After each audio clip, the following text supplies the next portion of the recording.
Chapitre 5. Un parfum de veille de Noël. La journée du lendemain, le 24 donc, passa comme dans un rêve. Joseph se leva à 9 heures. Quand il descendit les escaliers pour prendre son petit déjeuner, sa maman l'accueillit par ces mots.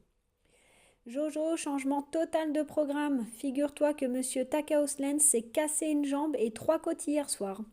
Le docteur est passé ce matin le plâtrer.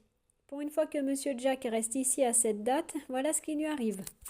Bref, Nora est venue ce matin. J'ai convenu avec elle que nous passerions le réveillon chez eux. Tu vas voir, mon Joseph, on va leur faire oublier toutes ces fractures. Je compte bien les faire veiller jusqu'à 5 heures au moins. » Joseph cacha son sourire en prenant une gorgée de chocolat. Comme tous les 24 décembre, la majeure partie de la journée fut consacrée à la préparation du repas. Joseph, pour sa part, dut faire plusieurs allers et retours entre chez lui et la maison des Takaoslens pour apporter des chaises, de la vaisselle, des jeux de société. Les invités, eux, arrivèrent tôt.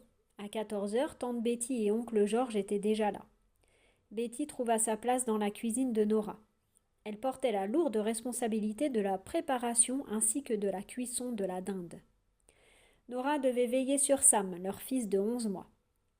Joseph et son père allèrent patiner dans l'après-midi, se permettant un moment de respiration loin de toute cette organisation du réveillon. À 17 heures, un collègue du père de Joseph arriva avec sa petite amie. Il venait d'emménager dans le Wisconsin et ne voulait pas être seul pour les fêtes. Peter avait amené sa guitare à la joie de Nora. Tout le monde s'installa tout naturellement chez elle, laissant à la maison de Joseph la fonction de vestiaire. Joseph avait senti la pression et le stress monter tout au long de la journée. Il s'efforçait de n'en laisser rien paraître. Vers 18h30, les festivités commencèrent. Les Wilson vinrent toquer à la porte avec une bouteille de vin. On trinqua avec ses voisins avant de les laisser prendre la route vers leur destination de cette soirée de fête. Tout le monde était très gai. On était 10 en comptant le bébé, et Joseph jura qu'il y avait assez de toast pour le double au moins. Il s'en réjouit car cela signifiait qu'on pourrait encore en avoir pour le lendemain. C'était de loin ce que Joseph préférait.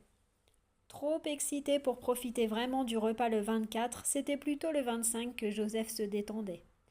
Il finissait généralement ce jour-là les restes du réveillon avec ses parents, en jouant avec ses cadeaux. Quelle fête ce fut! Peter joua de la guitare, Nora se mit au piano, on dansa, on chanta. À 21h, on en était toujours à l'apéritif. Effectivement, même coincé dans son fauteuil, monsieur Jack mettait une ambiance de feu. Il faut dire que c'était pour lui le premier réveillon normal.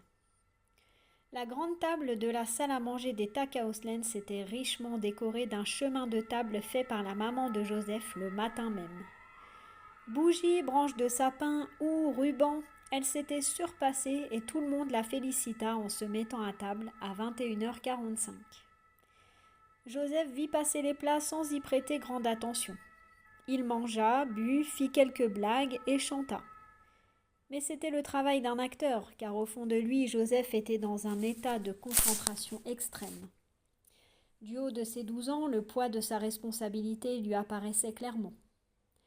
À 22h45, il bâilla fort et étendit son bras droit sur la table et posa sa tête dessus. Nora dit de l'autre bout de la table. « On dirait que la musique a étourdi notre Jojo. » Il bâilla une nouvelle fois, plissant un peu les yeux. Le père de Joseph proposa.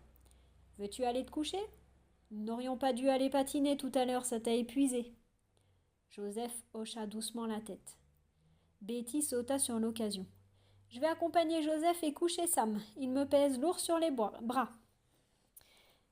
Les amis, cette soirée est magnifique et j'aimerais attendre la bûche, mais Sam ne fait toujours pas cette nuit. Et je dois confesser que je tombe de sommeil moi aussi, sans compter le voyage d'aujourd'hui. Je compte sur vous pour me laisser une part de dessert. Nora regarda Joseph d'un air entendu. Joseph fit le tour de la table pour embrasser tout le monde et suivit Betty jusque chez lui. Il monta à sa chambre. Betty et George avaient installé leur couchage dans le salon de chez Joseph. Le lit à bascule de Joseph avait été ressorti pour l'occasion et Sam ne se fit pas prier pour y prendre place. Joseph n'avait aucune idée de la façon dont il allait rejoindre la cave des Takaoslens, mais il faisait confiance à Nora. En attendant, il suivit les conseils de monsieur Jack et s'habilla chaudement.